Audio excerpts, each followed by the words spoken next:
On a vu dans Rennes récemment les collages contre les féminicides et partout en France. Qu'est-ce que vous en pensez ?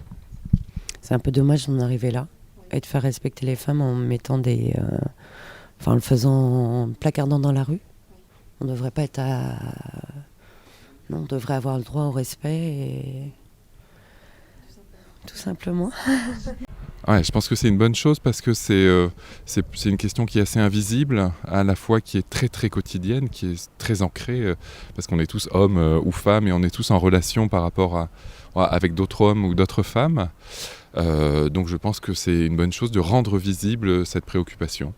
C'est un très bon mouvement. Alors ceci dit, il a été lancé par Marguerite Stern, qui est une fémène, donc les fémènes je m'en fiche, c'est juste que cette nana est islamophobe, transphobe, et aussi elle est contre les travailleuses du sexe. Pour moi ça correspond pas du tout à mon type de féminisme là, mais au moins ce qui est bien c'est que ces collages ont été réappropriés partout en France pour véhiculer des idées beaucoup plus saines. D'ailleurs c'est ce qui s'est passé avec un collage je sais plus si c'était à Bordeaux ou Montpellier, où c'était marqué Sister, pas Sisterf, du coup pour répondre à la transphobie de Marguerite Stern. Donc ce qui est bien, c'est de se le réapproprier pour véhiculer de bonnes idées et pas pour réprimer des femmes trans, par exemple. C'est choquant, déjà. Et ça devrait pas se faire, quoi. Mais du coup, c'est bien que les gens manifestent, ils mettent des trucs, mais après, c'est les mentalités qui doivent changer, en fait. C'est pas... Voilà. Donc je pense que c'est ignoble. Je n'ai pas vu, mais je pense que c'est comme tout débat. À partir du moment où on essaie d'exprimer des idées et qu'on fait réfléchir les gens sur un petit message, c'est très bien. Après, voilà, ça dépend de la façon dont c'est fait. Il ne s'agit pas de mettre des images vraiment dégueulasses, mais le fait d'évoquer la question, c'est bien, ouais, je pense.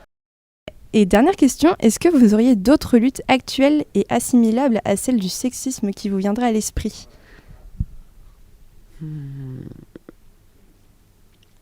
Tout ce qui peut engendrer à faire en sorte que la femme soit inférieure à l'homme, que ce soit par la violence professionnelle, enfin plein de choses, quoi. Le harcèlement scolaire par exemple, ouais, voilà, l'homophobie peut-être, ouais, voilà. Et voilà. Je veux dire, il y a aussi un sexisme très présent pour par exemple les personnes non hétérosexuelles, donc les personnes trans, les personnes lesbiennes aussi. T'as des nanas qui sont spécialisées dans le féminisme mêlé à du racisme religieux aussi. Par exemple les féministes musulmanes, aussi les féministes pro-TDS, il y a les abolos, il y a plein de féminismes qui se distinguent des autres et qui se spécialisent et c'est dommage de masquer certains types entre guillemets de féministes au sein de grosses organisations, genre Nous Toutes par exemple. Et oui, j'ai un petit truc à rajouter. Moi, j'associe beaucoup le féminisme aux questions environnementales et écologiques également. Pour une petite expérience, je raconte juste une petite expérience personnelle. On me dit oui, c'est égoïste parce que tu veux pas d'enfants. Est-ce que tu penses un petit peu au futur, etc. Justement, oui, je pense au futur parce que je ne veux pas d'enfants parce que écologiquement, dans la société dans laquelle on vit, aussi la société patriarcale en général, et la société justement qui est en train de la nature qui est complètement détruite par les boomers, faut dire ce qui est. Merci les boomers de nous avoir transmis tout ça, toute votre merde, et ça nous le gérait.